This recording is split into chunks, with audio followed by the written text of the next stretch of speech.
gabi po, gusto ko pong ibahagi sa inyo sino-sino ba itong mga nagpa-member na o nagdesisyon na sumali na sa Kalingap legally.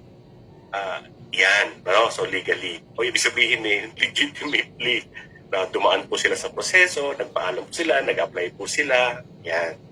So, ngayon, bibigyan ko po kayo ng mga information na yan. At sana po itong video na to pwede pong magamit ng mga legit na to prove na sila po ay legit na member ng Kalingap. Next naman ay God Loves EDSI Forever.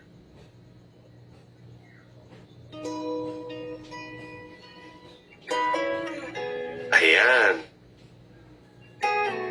KRRSG, nakalagay KRRSG. So sila po ay legit. Ang kanilang pong FB page. Teka, ang pangalan ng sinusuportahan nila, ang Facebook page nila ay Edunatics and Edsinatics Worldwide. Matindi talaga.